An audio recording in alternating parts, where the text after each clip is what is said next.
ہندوستان میں آ کر ہمارے اسلام کو، مذہب اسلام کو مٹانے کی کوشش کرنے لگا تو ہمارے علماء حق ان کے مخالف کھڑے ہو گئے، جہاد کا فتویٰ دے دیا۔ علماء کرام اپنے سر پر کفن باندھ کر کھڑے ہو گئے اور ان کے خلاف محاذ قائم کیا۔ ایک محاذ کی قیادت حاجی امداد اللہ مہاجر مکی کر رہے، دوسرے محاذ کی قیادت مولانا جعفر تھانیسری کر رہے۔ حافظ ضامن شہید اسی اسلام کی خاطر میرے بھائی شہید ہو چکے ہیں، اور مولانا شاہ اسماعیل شہید اور میرے بھائیوں سید احمد شہید کو بالا کوٹ کی پہاڑیوں پر اسی اسلام کی خاطر ان کو شہید کر دیا گیا۔ مولانا قاسم نانوتوی، مولانا رشید احمد گنگوئی اسی اسلام کی خاطر زخمی ہو گئے ہیں۔ مولانا عبید اللہ سندھی کو 25 سال تک جلا وطنی کی زندگی گزارنی پڑی۔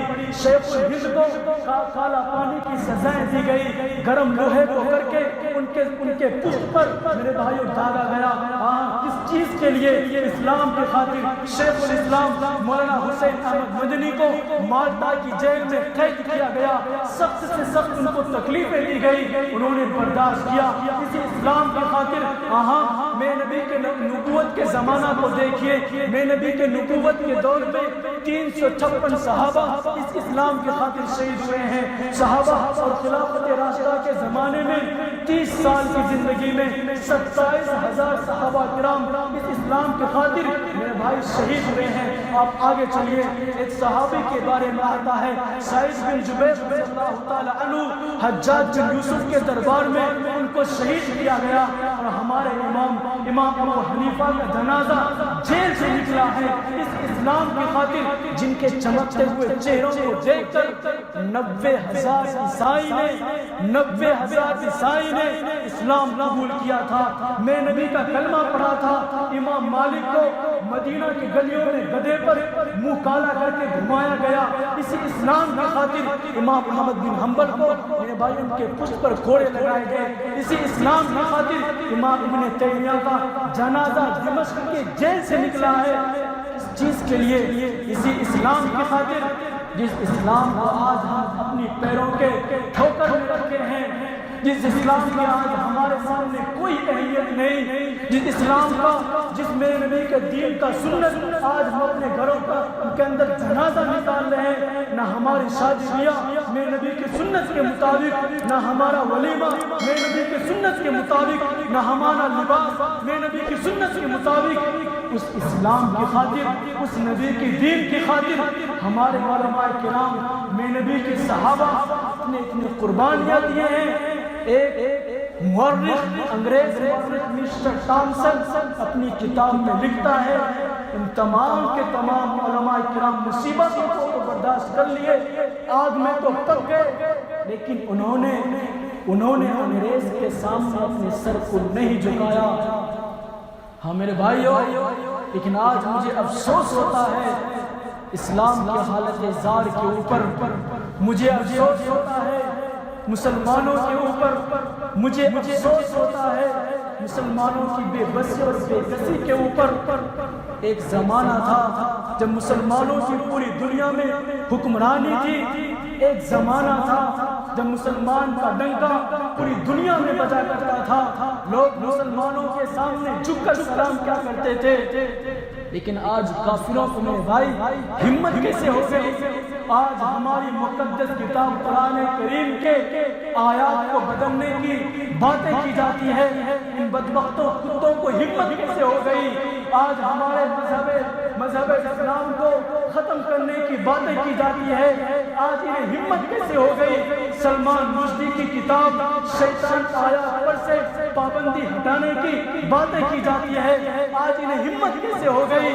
ہمارے مدارس اسلامیہ کو دہشت گردی کا اڈا قرار دیا جاتا ہے، آج ہمارے علماء کرام کو دہشت گرد بتا کر ان کو جیلوں کے اندر بند کیا جاتا ہے، ان بدبختوں کو ہمت کیسے ہو گئی؟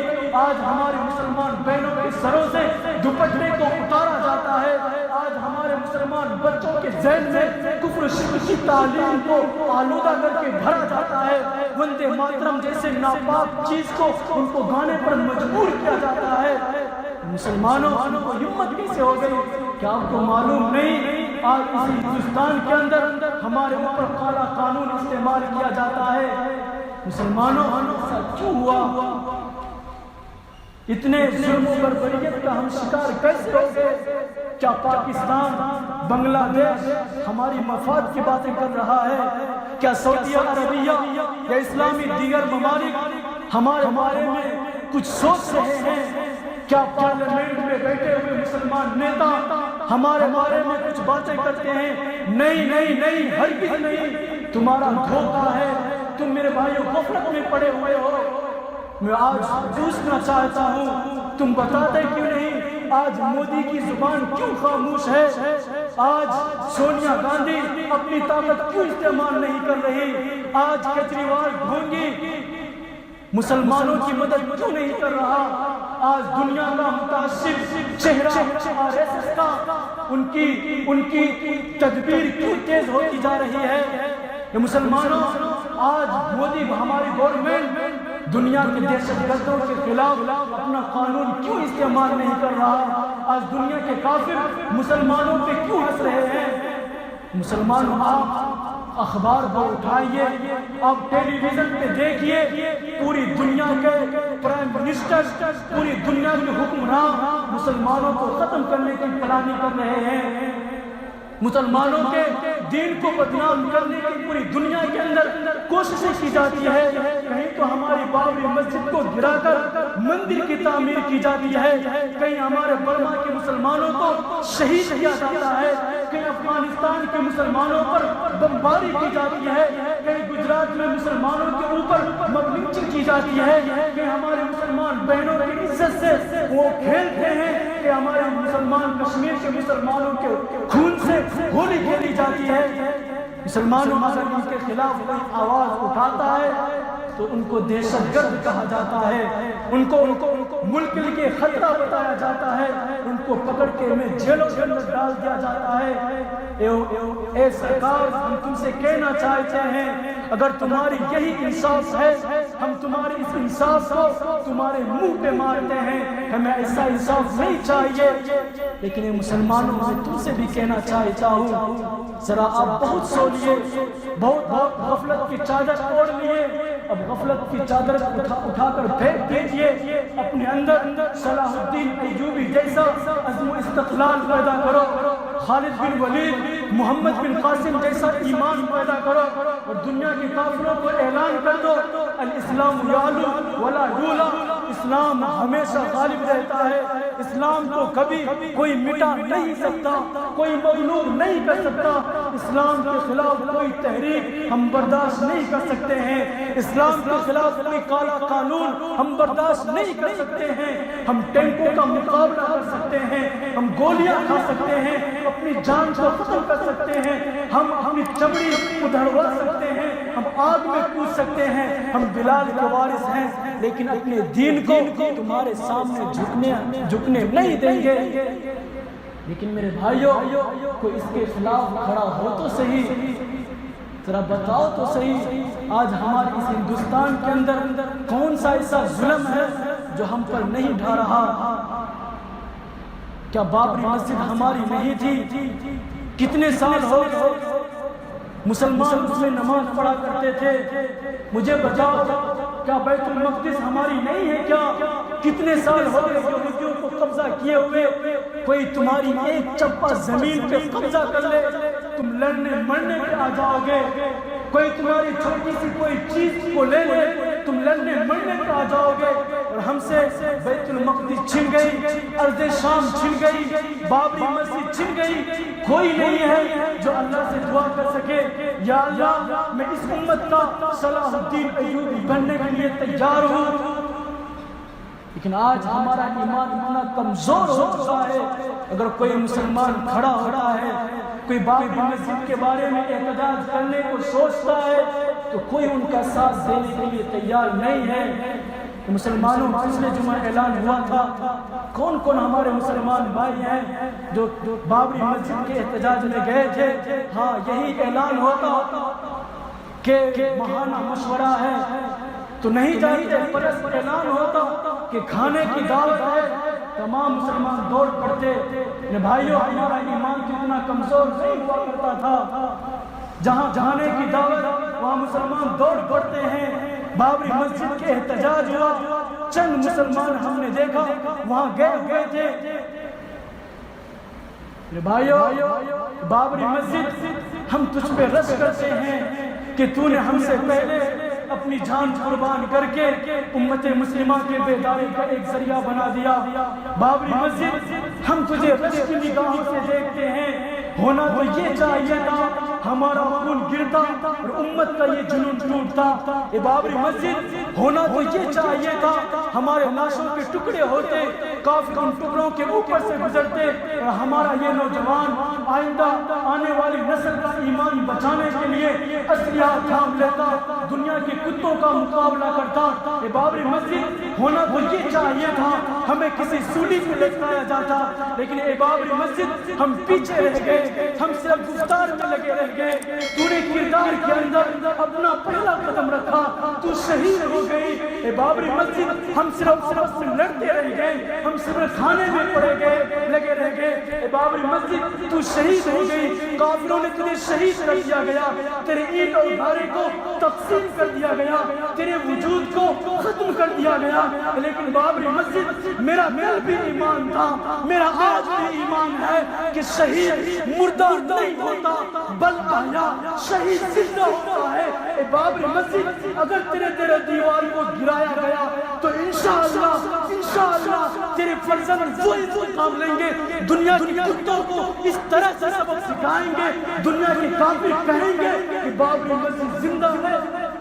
مسلمانوں کون ہے تو آج بابری مسجد کے لیے آواز اٹھائے؟ اگر میرے بھائی کسی طریقے سے ہم خاموش رہے, ایک ایک کر کے ہماری مسجدوں کو ہندوستان کا اندر سے ختم کیا جائے گا. بابری مسجد کا معاملہ صاف ہوا. دیکھو نیوز میں متھرا کی مسجد پر ان کی آنکھیں ہیں, بنارس کی مسجد میں ان کی آنکھیں ہیں. آج ہمارا مسلمان کا اتنا ایمان کمزور ہے, کم سے کم احتجاج میں بھی شامل نہیں ہو رہے. اگر ان کو دعوت دی جائے فوراً پہنچ جاتے ہیں. یہ مسلمان بھائیوں, میں آپ کو ایک واقعہ سناتا ہوں اپنے نبی کے زمانے کا. حضرت علی رضی اللہ تعالیٰ عنہ فرماتے ہیں, اللہ کے نبی کا زمانے کا واقعہ ہے. ایک مرتبہ ہمارے نبی کی خدمت میں ایک چور کو لایا گیا. ان کا معاملہ آیا میرے نبی کی عدالت میں. میرے نبی نے ان کی چھان بین کی تفتیش کی, ان کی چوری ظاہر ہو گئی. میرے نبی نے ان کا ہاتھ اسلامی قوانین کے مطابق ان کا ہاتھ کاٹنے کے لیے اعلان کر دیا. جلاد کو بلایا گیا, جلاد نے اس چور کا ہاتھ کاٹا. علی رضی اللہ تعالیٰ عنہ فرماتے ہیں ہم نے اللہ کے نبی کو دیکھا, اللہ کے نبی رو رہے تھے. میں نے اپنے نبی سے پوچھا اللہ کے رسول آپ کیوں رو رہے؟ آپ ہی نے تو ان کا فیصلہ سنایا تھا ان کے ہاتھ کو کاٹ دیا جائے. میرے نبی فرماتے ہیں اے میرے علی, میرے صحابہ, یہ اللہ کا قانون تھا, یہ قرآن کا قانون تھا, چور کو ہاتھ کاٹا جائے. میں نے سنا دیا, اس میں کوئی چینجنگ نہیں کر سکتا تھا. یہ علی کا یہ رونے کا مقام نہیں ہے. میری ایک امتی, میرا ایک مسلمان بھائی کا ہاتھ کاٹا جا رہا ہے. مسلمانوں آج دیکھو تو صحیح, آج ہمارے اس ہندوستان میں کتنے ہمارے مسلمانوں کے خون سے ہولی کھیلی جاتی ہے, کتنے ہمارے مسلمانوں کے سر گھر سے جدا کیا جاتا ہے, کتنے ہمارے مسلمان بہنوں کی عزت سے وہ کھیلتے ہیں, کتنے ہمارے مسلمانوں کے اوپر مغلوبین کا کیس ظاہر کیا جاتا ہے. کیا ہماری ذمہ داری نہیں ہے ان کے خلاف ہم احتجاج کریں؟ ہاں میرے بھائیوں, مجاہدین اسلام اور اسلام کی خاطر خون بہانے والے افسوس کر رہے ہیں اور ان کے اوپر کوئی آنسو بہانے والا نہیں ہے. آج ان کے یتیم بچوں کے اوپر کوئی شفقت کا ہاتھ پھیرنے والا نہیں ہے. آج ان کی بیوہ بیوی کو میرے بھائی کوئی دلاسا دینے والا نہیں ہے. ہاں میرے بھائیوں, آج صلاح الدین کی ایوبی کی روحیں تڑپ رہی ہے, محمد بن قاسم کی روحیں تڑپ رہی ہے. کون ہے جو مولانا قاسم نانوتوی کی مشن کو آگے بڑھائے اور دشمن کے مقابلے میں کھڑے ہو؟ کون ہے؟ مسلمانوں اگر تم کھڑا نہ ہوئے تو کون اس دین کی حفاظت کرے گا؟ آج کتنے ایسے مسلمانوں کو ذبح کیا جاتا ہے۔ ہاں ہمیں معلوم ہے جہاد کے لیے ضروری ہے ایک امیر کا ہونا جس کے ہاتھ پر تمام مسلمان بیٹھ گئے۔ آج ہمارے اس ہندوستان میں جہاد فرض نہیں ہے، لیکن اے مسلمانوں کیا تمہاری منہ میں زبان بھی نہیں ہے کہ ان کے خلاف تم احتجاج کرو؟ کیا تمہاری ہاتھوں میں اور تمہاری قلم میں طاقت بھی نہیں ہے کہ تم اخبار و رسائل کے ذریعے، تم ٹائپنگ کے ذریعے اپنے مسلمان کو بیدار کرو، ان کو مستقبل کے لیے سنوارو، ان کو تیار کرو؟ اے مسلمانوں میں تم سے کہتا ہوں، خدا کی قسم کھا کے کہتا ہوں، اگر تم نے کافروں کا مقابلہ نہ کیا، اگر تم نے کافروں کو جواب نہ دیا تو اندلس کی تاریخ جہاں بھی دہرائی جائے گی، قرطبہ اور اسپین کی طرح جہاں بھی خوف کا ماحول ہوگا بلکہ اس سے بھی بڑھتر ہوگا، اور تمہارا کوئی میرے بھائی انسان حال نہ ہوگا۔ خدا را میرے بھائیوں، دشمنان اسلام کا مقابلہ کریں، ایک گال کے بدلے میں دوسرا گال پیش نہ کریں۔ وہ زمانہ چلا گیا، ان بدبختوں کو بتاؤ اگر تم ہمیں ایک گال پہ تھپڑ مارو ہم تمہیں اینٹ سے ماریں گے۔ ہم محمد عربی کے امتی ہیں، جس نبی نے ہمیں اخلاق کا سبق دیا ہے، اس نبی نے ہمیں تلوار اٹھانے کی بھی اجازت دی ہے۔ ہاں بہت سارے لوگ سمجھتے ہیں کہ اسلام صرف اخلاق کا نام نہیں۔ جب میرے نبی انتقال ہوئے تھے، جب میرے نبی اس دنیا سے رخصت ہوئے تھے، میرے نبی کے کپڑے کتنے تھے اور میرے نبی کے سرہانے میں تلواریں کتنی تھی؟ ذرا آپ سیرت کی کتابوں کو پڑھ لیجئے، اگر میں بیان کرنے لگوں واقعہ لمبا ہو جائے گا۔ میرے بھائیوں، کپڑوں سے زیادہ، سامان سے زیادہ میرے نبی جب وفات ہوئے میرے نبی کی تلواریں تھی۔ ہاں اس موضوع کو تم نہ بھلا دینا، جہاد کے موضوع کو۔ آج یہ موضوع تم سے چھپایا گیا ہے۔ قرآن کریم کی 484 آیتیں تمہیں چیخ کر کے رہا ہے کافروں سے مقابلے کرنے کے بارے میں۔ مقابلے کا مطلب یہ نہیں ہے کہ تم تلوار لے کے نکل جاؤ، زبان سے بھی احتجاج کر کے بھی اپنے مسلمان بھائی کی، میرے بھائی تم مدد کر سکتے ہو۔ آج کتنے بڑے بڑے علماء یو پی کے جیلوں کے اندر بند ہیں، لیکن آج کوئی نہیں ہے جو ان کے لیے آواز اٹھائیں۔ کس لیے وہ جیل کے اندر گئے؟ اس دین کی خاطر، ہمارے لیے۔ خدا را میرے بھائیوں، اس چیز کی طرح ہم دھیان دیں۔ اگر ہم یوں ہی اپنی زندگی گزار لیں، دوسرے اسٹیٹ میں ہو رہا، دوسرے صوبے میں ہو رہا، ہمارے تمل ناڈو میں نہیں ہو رہا، ہمارے ہاتھ پہ ہاتھ دھرے بیٹھے رہیں گے، وہ دن دور نہیں جب آپ کے اوپر بھی یہ حملہ کیا جائے گا تو آپ کا کوئی پرسان سال نہ ہوگا۔ خدا را میرے بھائیوں، اپنے مسلمان بھائی کے لیے آواز اٹھائیں، ہمارے علماء کرام کے لیے جو جیل اندر بند ہیں آواز اٹھائیں، جو بابری مسجد یا دیگر مساجد